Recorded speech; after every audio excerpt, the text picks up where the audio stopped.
Hello and a very good morning to all of you. आप सभी का स्वागत है। आज का हमारा वीडियो जनवरी 2022 के अंतर्राष्ट्रीय क्रोनोलॉजी के ऊपर है। इससे पहले हमने जितने भी क्रोनोलॉजीज है जिनका हमने विश्लेषण किया है उन सभी को आप हमारे यूट्यूब चैनल और टेलीग्राम चैनल पर जाकर के एक्सेस कर सकते हैं। तो आज का वीडियो होगा जनवरी 2022 की क्रोनोलॉजी के ऊपर। लेकिन आगे बढ़ने से पहले आप सभी को happy new year to all, और आप सभी की फैमिलीज़ को और आप सभी को भी तो मेरी तरफ से हैप्पी न्यू ईयर। आपका नववर्ष जो है वो काफ़ी अच्छा रहे, सक्सेसफुल रहे। आपके जो भी एग्ज़ाम्स हैं आने वाले उनको आप अच्छे से क्रैक कर पाएँ और एक अच्छी सर्विस जो है हमारी सोसाइटी को दे पाएँ। सो आज जो है इस मैगज़ीन को आगे बढ़ाने से पहले इस मैगज़ीन का जो पीडीएफ है वो आपको 2 से 3 दिन में हमारे Telegram channel study for RS and IAS वहाँ पर अवेलेबल हो जाएगा।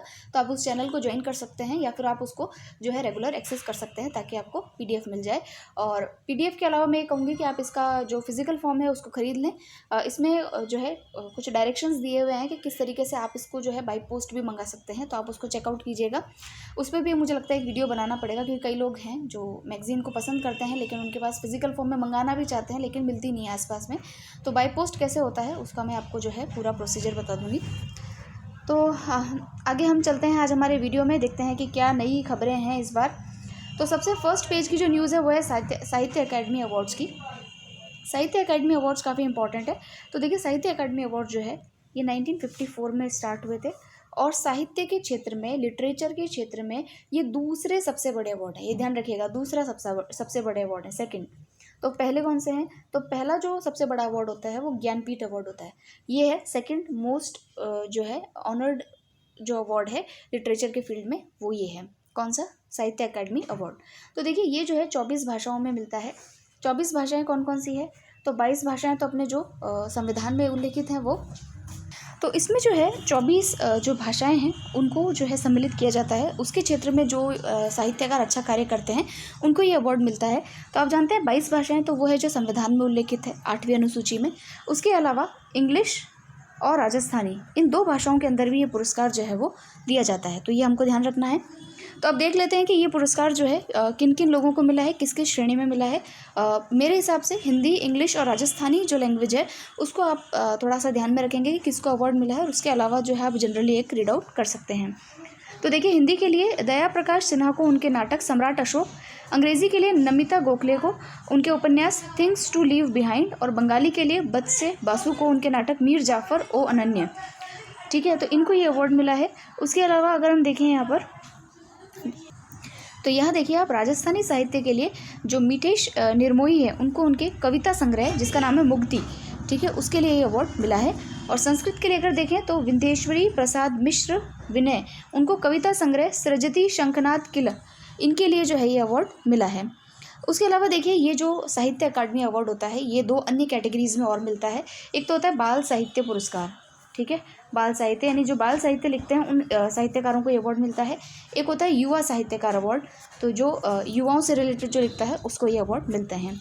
ठीक है, तो ये सब हो गया। इसके अलावा आप यहाँ देखिए कि इसमें जो है 1 लाख रुपए की नगद राशि, ताम्रफल, शॉल और प्रशस्ति जो है वो प्रदान की जाती है। जो मैंने आपको बताया था ज्ञानपीठ अवार्ड जो कि सबसे हाईएस्ट अवार्ड है, उसमें 11 लाख की राशि जो है वो प्रोवाइड की जाती है। तो इतने फैक्ट्स हमको ध्यान रहेंगे कि साहित्य अकादमी पुरस्कार हर साल दिया जाता है और ये जो है 24 भाषाओं के अंदर दिया जाता है। 24 भाषाएं कौन सी? 22 तो हमारी संवैधानिक भाषाएं, उसके अलावा इंग्लिश और राजस्थानी भाषा के अंदर जो है ये अवार्ड दिया जाता है। और इसमें जो है राजस्थानी साहित्य के लिए किसको ये अवार्ड मिला है, तो ये हमारे लिए इंपॉर्टेंट हो सकता है। मिठेश निर्मोही को उनका कविता संग्रह है जिसका नाम है मुक्ति, उसके लिए अवार्ड मिला है। उसके अलावा इसके अंदर 1 लाख रुपये की राशि जो है वो प्रदान की जाती है। जो सबसे बड़ा साहित्य का पुरस्कार है वो है ज्ञानपीठ पुरस्कार, उसको भी हम आगे पढ़ने वाले हैं। वो दामोदर मऊजी करके जो व्यक्ति हैं उनको ये अवार्ड जो है वो मिला है, तो उसको हम आगे पढ़ेंगे नेक्स्ट स्लाइड में। अब हम चलते हैं मासिक घटनाओं के सार संग्रह पे। इस वाले पेज में आपको पूरी मैगजीन में कौन कौन सी इंपॉर्टेंट न्यूज़ है उसका एक सार जो है ना, एक समरी, वो आपको यहाँ मिल जाएगा। तो अगर आप इसको पहले रीड करते हैं तो आप पहले रीड कर सकते हैं, लास्ट में रीड करना चाहते हैं तो लास्ट में रीड कर सकते हैं, दोनों आपके ऊपर होता है। बाकी ये है कि इसमें आपको मेजर जो इंपॉर्टेंट फैक्ट्स है वो आपको इसमें अवेलेबल होंगे। अब हम पढ़ते हैं इसके अंदर क्या क्या इंपॉर्टेंट न्यूज़ है। सो फर्स्ट न्यूज़ इसमें देखिए, पहली न्यूज़ है लखवाड़ बहुउद्देशीय परियोजना। तो देखिए, ये परियोजना काफ़ी पुरानी है और इसमें जो है इसकी अभी आधारशिला रखी गई है, यानी फाउंडेशन स्टोन रखा गया, इसको स्टार्ट किया गया इस परियोजना को। तो ये परियोजना जो है एक बिजली परियोजना है, ठीक है, और इससे जो है 6 राज्यों को लाभ मिलेगा जिसमें राजस्थान भी एक है। ये परियोजना उत्तराखंड में स्टार्ट की गई है और यमुना नदी के ऊपर जो है इसको स्टार्ट किया जाएगा। उसके ऊपर जो है बांध बना करके जो है बिजली उत्पादन जो है वो किया जाएगा और ये एक मल्टीपर्पज़ प्रोजेक्ट है, यानी कि उस पानी का भी उपयोग होगा, बिजली भी उससे उत्पादित होगी। तो इसमें ये एक मल्टीपर्पज़ प्रोजेक्ट है। तो ये परियोजना जो है 1976 में रखी गई थी, लेकिन कुछ कारणों से जो है इसके विरोध प्रदर्शन के चलते हुए इसको डिले किया गया और फाइनली अभी जाकर के जो है प्रधानमंत्री जी ने इसकी आधारशिला रखी है। इसके लिए बजट भी है 5,750 करोड़ रुपए का। ये इतना याद नहीं रखना अपने को, बस इतना पता होना चाहिए कि लखवाड़ बहुउद्देशीय परियोजना जो है ये किन राज्यों को इससे लाभ मिलेगा और ये कहाँ पर इसकी आधारशिला जो है वो रखी गई है। तो हल्द्वानी नाम की जगह है उत्तराखंड में, वहाँ पर इसकी आधारशिला भी रखी गई है और इसमें 6 राज्यों को लाभ मिलेगा, जिसमें कि आपका हरियाणा, यूपी और राजस्थान भी सम्मिलित है। फिर आगे हम देखते हैं कि चाइना ने जो है अपना जो है पृथ्वी अवलोकन उपग्रह, जिसको हम कहते हैं अर्थ इमेजिंग सैटेलाइट, उसको लॉन्च किया है, जिसका नाम है जिंगवान 102E।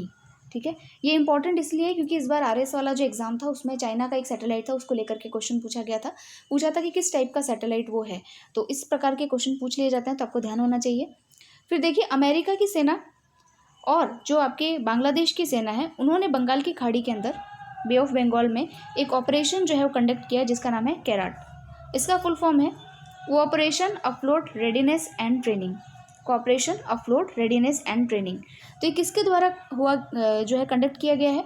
तो देखिए, अमेरिकी सेना ने किस देश की नौसेना के साथ बंगाल की खाड़ी में 27वां कैराट ऑपरेशन या समुद्री अभ्यास जो है वो किया है? तो वो बांग्लादेश के साथ में किया है। ये ध्यान रखिएगा, हम कैराट अभियान अगर आ जाए हम लिख दें भारत के साथ में किया है तो ये गलत हो जाएगा, क्योंकि हमारी धारणा यही रहती है कि भारत ने किसके साथ में किया है या भारत जो है उसके साथ में किसी देश ने किया होगा, यही उत्तर हो सकता है। तो ऐसा नहीं है। तो ये अमेरिकी नौसेना और जो हमारा बांग्लादेश है उसके साथ में ये नौसेना अभ्यास बंगाल की खाड़ी में हुआ है। फिर एक बहुत फेमस अवार्ड है जो आपको पता होगा, पेटा नाम का अवार्ड है। ठीक है, ये उन लोगों को दिया जाता है जो कि एनिमल वेलफेयर, जानवरों के संरक्षण के लिए जो है वो कार्य करते हैं, जैसा कि लेदर की चीज़ों का उपयोग नहीं करेंगे या फिर जो है जानवरों से बनी हुई जो और इस्तेमाल की गई चीज़ें होती है उनको इस्तेमाल नहीं करेंगे, यूज़ नहीं करेंगे। तो अभी जो है ये पेटा 2021 का person of the year award जो है वो जो है आलिया भट्ट जो है उनको दिया गया है। ऐसे क्वेश्चन तो मुश्किल पूछे, लेकिन फिर भी ध्यान रखने पढ़ लेते हैं, लिखा है तो। फिर है DRDO के किस प्रमुख वैज्ञानिक ने ब्रह्मोस एरोस्पेस लिमिटेड के नए महानिदेशक के रूप में पदभार जो है वो ग्रहण किया है? तो अभी जो ब्रह्मोस एरोस्पेस लिमिटेड है उनके जो नए महानिदेशक बने हैं उनका नाम है अतुल दिलकर राणे। ये इंपॉर्टेंट है, ये आपसे पूछ लिया जाएगा, तो इसको ध्यान रखिएगा। फिर है पद्म भूषण से सम्मानित किस पर्यावरणविद को सामाजिक न्याय के लिए मदर टेरेसा मेमोरियल अवार्ड 2021 से सम्मानित किया गया है? तो उन व्यक्ति का नाम है डॉक्टर अनिल प्रकाश जोशी। ठीक है, बड़े एब्सर्ड क्वेश्चन होते हैं कभी कभी जो एग्ज़ाम में आ जाते हैं, जैसे कि एक पूछा था कि जो एमी अवार्ड्स जो हैं, जो हमने पढ़ा था क्रोनोलॉजी से ही, तो वो क्वेश्चन था RS वाले में। तो एमी अवार्ड जो है निम्न में से किसको दिए गए? तो CNR राव उसका आंसर था। तो इस प्रकार के क्वेश्चन जो है पर्सन इन न्यूज़, जिसको हम कहते हैं PIN, पर्सन इन न्यूज़, उनसे रिलेटेड पूछ लिए जाते हैं, तो आप थोड़ा सा इनका नाम ध्यान रखेंगे। फिर है किस प्रसिद्ध कोंकणी उपन्यासकार को 57वां ज्ञानपीठ पुरस्कार 2022 जो है वो प्रदान किया गया? तो देखिए, कोंकणी उपन्यासकार है और नाम क्या है उनका? दामोदर मौजी। ठीक है, तो ये अवार्ड जो है मौजो जो है, इनको ये अवार्ड जो है वो दिया गया है। इनका नाम ध्यान रखिएगा, ज्ञानपीठ पुरस्कार, क्योंकि साहित्य के क्षेत्र में सर्वोच्च पुरस्कार है। फिर देखिए कि यूनेस्को ने जो है अभी अपनी जो अमूर्त जो विरासत होती है उसमें भारत की एक अमूर्त विरासत को शामिल किया है। उसका नाम क्या है? तो दुर्गा पूजा। आप सभी जानते हैं कि वेस्ट बंगाल के अंदर दुर्गा पूजा काफ़ी फेमस है, तो उसको जो है यूनेस्को ने अभी अपनी जो वर्ल्ड हेरिटेज साइट होती है उसके अंदर, जो इंटेंजिबल विरासत है उसके अंदर इसने स्थान दिया है। तो अब हम देख लेते हैं कि देखिए यूनेस्को जो है 3 प्रकार की साइट्स को चिन्हित करता है। एक होती है टेंजिबल का होता है मूर्त का मतलब जैसे कि जिसको आप हाथ लगा करके छू करके देख सकते हैं, जैसे कि मॉन्यूमेंट है, ताजमहल है, तो उसको आप देख सकते हैं कि हाँ भाई ये जो है उसको छू सकते हैं, उसको देख सकते हैं, वो एकदम फिजिकल फॉर्म में आपके सामने है। एक होती है अमूर्त विरासत, जिसको कि आप जो है सेंसेस के द्वारा जो है महसूस कर सकते हैं, जैसे कि कोई गा रहा है या कोई संकीर्तन हो रहा है, इस तरीके की चीज़ें। और उसके अलावा जो थर्ड होती है वो होती है नेचुरल साइट्स। ठीक है, क्योंकि नेचर को भी प्रोटेक्ट करना होता है, तो नेचुरल साइट्स होती हैं, उनको भी ये जो है अपनी विरासत सूची के अंदर सम्मिलित करता है। तो भारत की तरफ से इस बार जो है दुर्गा पूजा जो है उसको अमूर्त विरासत के अंदर जो है वो इंक्लूड किया गया है। फिर हम नेक्स्ट देखते हैं, अच्छा यूनेस्को के अंदर जैसे कि कुंभ मेला है, इसको भी इंक्लूड किया गया है। नवरोज़ जो त्यौहार है उसको भी इंक्लूड किया गया है, तो ये भी हमें पता होना चाहिए। फिर देखिए IMD वर्ल्ड कॉम्पिटिटिवनेस सेंटर ने विश्व प्रतिभा सूचकांक, ठीक है, विश्व प्रतिभा सूचकांक जो है, अब ये इंपॉर्टेंट है क्योंकि इस बार आपने अगर EPFO का पेपर देखा हो तो उसके अंदर, और मतलब अभी जो रिसेंट ट्रेंड चला है वो ये है कि करंट के अंदर जो भी ऐसी कोई रिपोर्ट वगैरह जो है करंट में रहती है उसके ऊपर क्वेश्चन पूछ लिया जाता है कि उसमें भारत की रैंकिंग क्या है या उसके अंदर उसको जारी करने वाली संस्था क्या है, तो ये हमको पता होना चाहिए। तो देखिए विश्व प्रतिभा सूचकांक 2021 जो है ये IMD वर्ल्ड कॉम्पिटिटिवनेस सेंटर जो है वो जारी करता है और इसमें भारत को इस बार 56वां स्थान जो है वो मिला है। इसके बारे में हम फर्दर पढ़ेंगे, जो नेक्स्ट न्यूज़ हमारे अंतर्राष्ट्रीय परिदृश्य आएगा उसमें हम इसको पढ़ेंगे। फिर है गंगा एक्सप्रेसवे, ये तो काफ़ी न्यूज़ में रहा है। तो ये एक्सप्रेसवे बना है उत्तर प्रदेश के अंदर और इसका भी जो है हमारे प्रधानमंत्री जी ने जो है इसकी आधारशिला यानी फाउंडेशन स्टोन रखा है। और इसको जो है उत्तर प्रदेश के कितने ज़िले इसके अंदर शामिल हैं, तो देखिए 12 ज़िले जो है इसके अंदर शामिल हैं। फिर है कलिंगा स्टेडियम भुवनेश्वर के अंदर जो है वहाँ पर पुरुष FIH हॉकी जूनियर विश्व कप जो है वो आयोजित किया गया और इसका जो खिताब है अर्जेंटीना को परास्त करके 16 वर्षों के बाद किस देश ने जो है वो जीता है। अब भारत नहीं लिखना है इसमें, जर्मनी ने जो है इसको जीता है।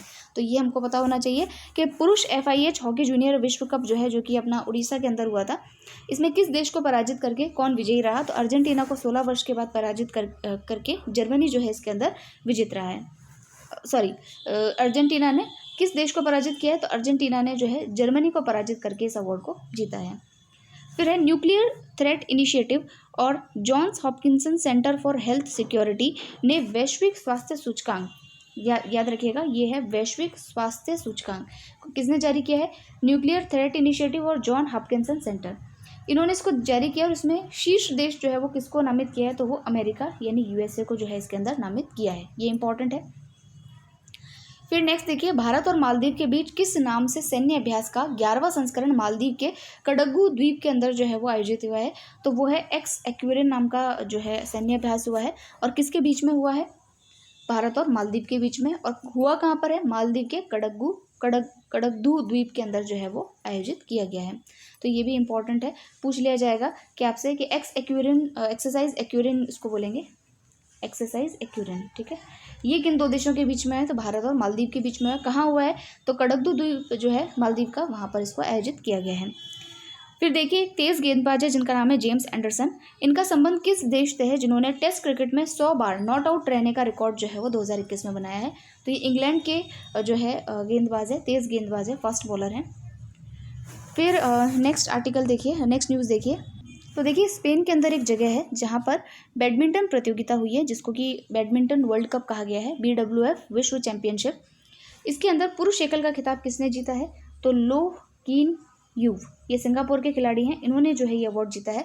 अब आपसे क्वेश्चन पूछा जा सकता है कि हाल ही में चर्चित खिलाड़ी लो कीन यूव ये किस खेल से संबंधित है, तो आपको पता होना चाहिए कि ये जो है बैडमिंटन से संबंधित है। ऐसा क्वेश्चन आपके पटवारी के अंदर इस बार आ चुका है। तो ऐसे जो एब्रप्ट नाम होते हैं उनको आप खास करके अंडरलाइन करके पढ़ा करिए कि ये खिलाड़ी किस देश से है और किस जो है खेल से संबंधित है। फिर है अमेरिकी अंतरिक्ष एजेंसी नासा का वह अंतरिक्ष यान जो सूर्य के वातावरण में प्रवेश करने वाला मानव द्वारा निर्मित पहला स्पेसक्राफ्ट बन गया है, उसका नाम बताइए। देखिए काफ़ी इंपॉर्टेंट न्यूज़ है क्योंकि सूर्य का जो क्षेत्र होता है वो काफ़ी ज़्यादा जो है गर्म होता है, वहाँ पर स्पेसक्राफ्ट जाना काफ़ी इम्पॉसिबल सी बात है, और यहाँ पर जाने वाला पहला मानव द्वारा निर्मित जो स्पेसक्राफ्ट बना है उसका नाम है द पार्कर सोलर प्रोब। क्या नाम है, द पार्कर सोलर प्रोब। किसने बनाया है, तो नासा के द्वारा जो है इसको बनाया गया है। फिर नेक्स्ट है भारत एशियाई चैंपियंस ट्रॉफी पुरुष हॉकी टूर्नामेंट में पाकिस्तान को पराजित कर कौन सा पदक जीतने में जो है सफल रहा है, तो भारत ने इस बार जो है एशियाई चैंपियंस ट्रॉफी पुरुष हॉकी टूर्नामेंट में कांस्य पदक जो है वो जीता है। फिर नेक्स्ट है कम दूरी की बैलिस्टिक मिसाइल जिसका नाम है प्रलय, यह किस प्रकार की मिसाइल है जिसका सफल परीक्षण ओडिशा के तट से जो है वो किया गया है, तो देखिए प्रलय एक बैलिस्टिक मिसाइल है, और बैलिस्टिक मिसाइल आपने अग्नि के बारे में पढ़ाई है, अग्नि एक बैलिस्टिक मिसाइल है, तो वो किस प्रकार की मिसाइल है, सरफेस से एयर की तरफ, क्या कहेंगे उसको, सतह से सतह पर मार करने वाली। तो उसी तरीके से ये प्रलय मिसाइल भी जो है ये भी बैलिस्टिक मिसाइल है और सतह से सतह पर मार करने वाली जो है एक मिसाइल है। फिर है 5वें हिंद महासागर सम्मेलन का आयोजन 2021 में कहाँ पर किया गया, तो ये देखिए अबू धाबी के अंदर जो है ये इसका सम्मेलन जो है वो आयोजित किया गया, ये भी इम्पोर्टेंट है। फिर है यूगोव YouGov द्वारा दिसंबर 2021 में जारी वर्ष 2021 के सबसे लोकप्रिय लोगों की सूची में शीर्ष स्थान जो है वो किसको मिला है? तो ये बराक ओबामा जो है उनको ये स्थान जो है वो दिया गया है। तो देखिए ये काफ़ी इंपॉर्टेंट है कि जो YouGov है उसके द्वारा जो है दिसंबर 2021 में एक लोकप्रिय लोगों की सूची जो है वो शामिल की गई है और उसके अंदर जो सबसे लोकप्रिय व्यक्ति जो है उनका स्थान बराक ओबामा जी को दिया गया है, जो कि अमेरिका के पूर्व राष्ट्रपति हैं, तो हम सब जानते हैं। नेक्स्ट देखिए कि 25 दिसंबर 2021 इस डे को आपको अच्छे से पता होना चाहिए, क्योंकि 25 दिसंबर को जो है अटल बिहारी वाजपेयी जी जो है, स्वर्गीय अटल बिहारी वाजपेयी जी, उनका जन्म दिवस आता है और उसको बीजेपी गवर्नमेंट ने जो है सुशासन दिवस के रूप में मनाना शुरू किया है। और इसी दिवस पर जो है सुशासन सूचकांक जो है वो जारी किया जाता है। तो सुशासन सूचकांक के अंदर, सुशासन मतलब गुड गवर्नेंस, ठीक है, गुड गवर्नेंस के लिए कई सारे प्रयास किए जाते हैं, जैसे कि सरकारी विभागों में जो पारदर्शिता है उसको कैसे बढ़ाया जाए, कई चीज़ों को ऑनलाइन किया जाता है ताकि लोग जो है बिना ऑफिस में आए या फिर जो है बिना किसी मीडिएटर के थ्रू जो है डायरेक्टली अपना काम जो है ऑनलाइन जो है वो करवा सकें, और इसमें जो है भ्रष्टाचार की संभावनाओं को कम किया जा सकता है। तो गुड गवर्नेंस के अगर आपसे जैसे मेंस के अंदर RS मेंस में आपसे फीचर्स पूछे जा सकते हैं कि गुड गवर्नेंस के क्या क्या फीचर्स हैं, तो इस प्रकार की चीज़ें जो है जो आपके RPSC पॉइंट ऑफ व्यू से भी इंपॉर्टेंट होती है। हालांकि यहाँ पर सुशासन की बात जो है सुशासन सूचकांक के ऊपर बात की गई है, तो उसको हम देख लेते हैं। तो ये सूचकांक जो है 2021 का जारी किया गया है, और कौन सा राज्य इसके अंदर फर्स्ट आया है? तो गुजरात जो है भाई सबसे ज़्यादा सुशासन प्रोवाइड करने वाला राज्य है। फिर है एक किताब है, काफ़ी इंपॉर्टेंट है, नाम याद रखिएगा। किताब का नाम है the Modi gambit decoding Modi 2.0, ठीक है, the Modi gambit decoding Modi 2.0, English Hindi दोनों में एक ही नाम है। इसके लेखक है संजू वर्मा, उन्होंने इस किताब को लिखा है, तो ये काफ़ी इंपॉर्टेंट है, इसको ध्यान रखिएगा। फिर है रूस से प्राप्त S-400 वायु रक्षा प्रणाली का पहला स्क्वाड्रन भारत के किस सेक्टर में तैनात जो है वो किया गया है? काफ़ी इंपॉर्टेंट है, आपको पता ही S-400 मिसाइल्स जो है ये आपका RPSC में जो मेंस की तैयारी कर रहे हैं उनको पता होना चाहिए S-400 के बारे में। वायु रक्षा प्रणाली ये हमने रशिया से ली है और इसका पहला स्क्वाड्रन जो है भारत के पंजाब सेक्टर में हमने जो है तैनात किया है। फिर है ए सिग्मा का पूर्ण रूप क्या है, जिसे भारतीय सेना ने एक समकालीन मैसेजिंग एप्लीकेशन के रूप में लॉन्च किया है? काफ़ी इंपॉर्टेंट है, वेरी वेरी इंपॉर्टेंट, नाम याद रखिएगा ए सिग्मा, और इसका फुल फॉर्म क्या है? Army secure engineering messaging application. आपको पता है कि आर्मी में जितने भी पर्सोनल्स वगैरह होते हैं, जो सोल्जर्स वगैरह होते हैं, उनके थ्रू जैसे कि फेसबुक और इन सब चीज़ों के माध्यम से उनके थ्रू कई सारी सीक्रेट इन्फॉर्मेशंस जो है वो लीक हो जाती है, ठीक है, अनायासी कभी कभी, क्योंकि हम ह्यूमन बिहेवियर के कारण भी हो सकती है, लेकिन कभी कभी जो है हैक करके भी जो है इन्फॉर्मेशन निकाली जाती है। तो उनके मैसेजिंग को सिक्योर करने के लिए एक नया एप्लीकेशन जो है वो जारी किया गया है आर्मी ऑफिसर्स के लिए, जिनका नाम है army secure engineering messaging application, जिसको शॉर्ट फॉर्म है उसका ए सिग्मा। तो ये हमको जो है वो याद रखना है। फिर प्रधानमंत्री ने 15 से 18 वर्ष के आयु के बच्चों के लिए कोविड-19 के खिलाफ टीकाकरण जो है वो कब शुरू करने की घोषणा की है? ये इंपॉर्टेंट है, इंपॉर्टेंट इसलिए है क्योंकि मैंने शायद पढ़ा था पिछली बार RS के इंटरव्यू के अंदर जो है पूछ लिया था वैक्सीन के बारे में कि कब से ये वैक्सीन स्टार्ट हो रही हैं, कितने दिनों के लिए लगाई जाएंगी, कितने टीकाकरण उसमें होंगे। तो वैक्सीन जो है बच्चों के लिए जो वैक्सीन है, जो कि 15 से 18 साल के जो बच्चे हैं उनको ये वैक्सीन लगेगा, वो 3 जनवरी 2022 से इसका कार्यक्रम स्टार्ट किया गया है। ये न्यूज़पेपर की हेडलाइंस भी थी, तो ये हमको पता होना चाहिए। फिर एक किस ब्रिटिश फार्मूला 1 चालक को प्रिंस चार्ल्स द्वारा आधिकारिक तौर पर नाइटहुड की जो उपाधि है उससे सम्मानित किया गया है? तो आप जानते हैं ब्रिटेन के जो प्रिंस चार्ल्स हैं उन्होंने ये जो है फार्मूला 1 क्या होती है, कार होती है, जिसको कि जो है क्या कहते हैं, रेसर कार जो होती है, उसके लिए जो लुइस हैमिल्टन है जो कि काफ़ी सम्मानित खिलाड़ी हैं, उनको ये अवार्ड जो है नाइटहुड की जो उपाधि जो है, टाइटल जो है वो दिया गया है। किसने दिया है? तो प्रिंस चार्ल्स के द्वारा दिया गया है। फिर देखिए उड़ीसा का सबसे लंबा पुल टी के आकार का किस नदी पर निर्मित किया गया है, जिसका उद्घाटन मुख्यमंत्री नवीन पटनायक जी ने किया है? तो आपको पता ही होना चाहिए उड़ीसा की सबसे लंबी नदी महानदी है, तो वहाँ पर ही जो है ये टी आकार के पुल का जो है वो उद्घाटन किया गया है। तो ये इतना इंपॉर्टेंट मुझे नहीं लगता है कि इससे कुछ आएगा। फिर है royal institute of British architects ने किस प्रख्यात भारतीय वास्तुकार को रॉयल गोल्ड मेडल 2022 प्रदान किए जाने की घोषणा जो है वो की है? तो ये जो है बालकृष्ण दोषी जो है उनको royal institute of British architects के द्वारा रॉयल गोल्ड मेडल जो है वो दिया जाएगा। फिर नेक्स्ट है, अच्छा मैं आपसे यहाँ पूछती हूँ, एक आर्किटेक्ट्स आप जानते ही हैं जो वास्तुकार होते हैं, तो आर्किटेक्चर के क्षेत्र में जो आर्किटेक्चर का नोबेल कहा जाता है, ऐसा कौन सा पुरस्कार है जिसको आर्किटेक्चर का नोबेल कहा जाता है? वो आप मुझे कमेंट सेक्शन में बताएंगे, और ये हम कई बार पढ़ चुके हैं, तो आप मुझे बताएंगे कि आर्किटेक्चर का यानी वास्तुकला का जो नोबेल पुरस्कार है वो किस पुरस्कार को कहा जाता है, ठीक है। और पहले भारतीय कौन थे, फर्स्ट इंडियन कौन थे जिनको कि वह पुरस्कार जो है मिला है, ठीक है। फिर नेक्स्ट देखिए द्वीप समूह द्वीप समूह राष्ट्र फिलीपींस के द्वारा 2021 में टाइफून राय से प्रभावित रहा है। इसे स्थानीय रूप से क्या नाम दिया गया है? तो देखिए, एक टाइफून आया है। टाइफून आप जानते ही हैं, जो चक्रवात टाइप की जो चीज़ होती है उसको टाइफून कहते हैं। तो फिलीपींस के अंदर जो है टाइफून आया था, इसको नाम दिया गया था टाइफून राय। इसका नाम था राय, और इसको वहाँ की स्थानीय भाषा में क्या नाम दिया गया है? तो उसका नाम था ओडेट। तो अगर आपसे पूछ ले कि अभी हाल ही में चर्चा में एक शब्द रहा ओडेट, ये क्या है, तो आपको पता होना चाहिए फिलीपींस में जो अभी टाइफून आया था उसका नाम था ओडेट। या पूछ ले कि हाल ही में चर्चा में रहा शब्द राय, ये क्या है, तो आपको पता होना चाहिए फिलीपींस में आया हुआ जो टाइफून है उसको ये नाम दिया गया है। सो अब हम आगे चलते हैं और अंतर्राष्ट्रीय परिदृश्य को पढ़ते हैं। अंतर्राष्ट्रीय परिदृश्य के अंदर बहुत ही सिंपल सी न्यूज़ हैं। अगर जो लोग भी क्रोनोलॉजी को काफ़ी लंबे समय से फॉलो कर रहे हैं या हमारे वीडियोस देख रहे हैं, तो उनको तो बिल्कुल अब ऐसे अभ्यस्त हो गए होंगे कि अब ये चीज़ पढ़नी है, ये चीज़ पढ़नी है, कौन सी चीज़ को छोड़ना है, क्योंकि काफ़ी इंपॉर्टेंट होता है कि 60 पेजों के अंदर भी आपको 30 पेजों की जो इन्फॉर्मेशन है उसको भी 10 पेज की इन्फॉर्मेशन में कैसे कन्वर्ट किया जाए, ये सबसे इंपॉर्टेंट चीज़ है। ठीक है, तो अब चलिए देखते हैं। फर्स्ट न्यूज़ जो है वो है फोर्ब्स की सूची के बारे में। तो फोर्ब्स जो है एक अमेरिका की प्रसिद्ध मैगजीन है और ये हर साल जो है वो जारी होती है। तो पिछली बार आरएस के अंदर क्वेश्चन आया था, फॉर्चून जो लिस्ट थी उसके अंदर जो है किन किन भारतीय शख्सियतों को शामिल किया गया है उस पर क्वेश्चन आ चुका है। तो इस प्रकार की मैगजीन जो न्यूज़ में है उसमें से क्वेश्चन आता है, तो आप इसको ध्यान रखेंगे। तो देखिए, इसमें 100 सबसे शक्तिशाली महिलाओं की सूची जो है वो निकाली गई है। किनकी? महिलाओं की सूची। और इसके अंदर जो है फर्स्ट नंबर पे किनको लाया गया है? तो देखिए, फर्स्ट जो है वो अमेज़न के जो मालिक रहे हैं उनकी जो पत्नी है, जिनका नाम है मैकेंजी स्टॉक। ठीक है, इनको जो है मैकेंजी स्कॉट नाम की जो इनकी जो महिला हैं, जो कि अमेज़न के संस्थापक जेफ बेजोस की पत्नी है, उनको इसमें फर्स्ट स्थान दिया गया है। सेकंड स्थान जो है जर्मनी की चांसलर एंजेला मार्केल को मिला है। सॉरी ये गलत हो गया है। फर्स्ट स्थान पर जो है जर्मनी की चांसलर एंजेला मार्केल हमेशा रहती हैं, लेकिन उनका स्थान जो है जेफ बेजोस की पत्नी जो है उन्होंने इस बार जो है वो हासिल किया है, जिनका नाम है मैकेंजी स्टॉक। फिर उसके अलावा जो सेकंड स्थान है वो भारतीय मूल की जो कमला हैरिस हैं, जो कि वाइस प्रेसिडेंट है यूएसए की, उनको जो है वो मिला है। फिर यूरोपियन सेंट्रल बैंक जो है वहाँ की क्रिस्टीन लेगार्ड जो है उनको तीसरा स्थान मिला है। फिर जो आप जानते हैं मैरी बेरा, ये चौथे स्थान पर है, और गेट्स फाउंडेशन की मेलिंडा फ्रेंच गेट्स, इनको 5वां स्थान इसमें मिला है। तो अगर आपको पहले दूसरे स्थान ध्यान रखें, पहला दूसरा तीसरा, थोड़ा क्योंकि जो है काफ़ी चर्चाओं के अंदर रहते हैं ये महिलाएं, तो अब वैसे भी याद रह जाएगा। जैसे पहले जो है वो हमारी जेफ बेजोस की जो वाइफ हैं उनको, सेकंड कमला हैरिस को, और थर्ड जो है क्रिस्टीन लेगार्ड को। उसके अलावा भारत की कौन सी महिलाएं शामिल हैं ये हमें पता होना चाहिए। तो देखिए, निर्मला सीतारमण जो हमारे यहाँ पे फाइनेंस मिनिस्टर हैं, उनको 47वां इसमें स्थान है। पहले 41वें स्थान पे थी पिछले साल, इस बार इनको जो है काफ़ी पावरफुल माना गया है। फिर रोशनी नाडार, ये जो है आपके HCL कॉरपोरेशन की CEO हैं। ठीक है, उसके अलावा किरण मजूमदार शॉ, ये जो है बाइकॉन की जो है वो एग्जीक्यूटिव चेयरपर्सन है, इनको 72वां स्थान मिला है।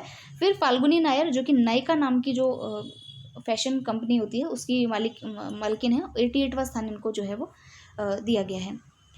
फिर जो है फोर्ब्स की सूची के अंदर जो बांग्लादेश की प्रधानमंत्री हैं, जिनका नाम है शेख हसीना, उनको भी 43वां स्थान जो है वो प्राप्त है। हालांकि ये भारत से नहीं है, लेकिन क्या पता क्वेश्चन में ट्विस्ट डालने के लिए पूछ ले, तो थोड़ा ध्यान रखिएगा।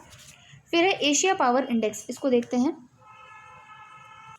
तो यहाँ देखिए, जो एशिया पावर इंडेक्स है, इसके अंदर जो एशिया के जितने भी देश हैं उनका नेटवर्क, रक्षा नेटवर्क, सैन्य क्षमता, आर्थिक क्षमता, राजनयिक सांस्कृतिक प्रभाव और भविष्य में उनके कितने सारे जो कॉन्टैक्ट्स हैं जो अन्य देशों के साथ में हैं, उनको लेकर के ये एक इंडेक्स जारी किया गया कि इसमें जो है सबसे प्रभावशाली देश कौन सा रहा है। तो ये जारी करने वाली संस्थान है लोवी इंस्टीट्यूट, इसके द्वारा इसको जारी किया जाता है। और इसमें फर्स्ट जो अवार्ड है वो आपका संयुक्त राज्य अमेरिका जो है उसको दिया गया है।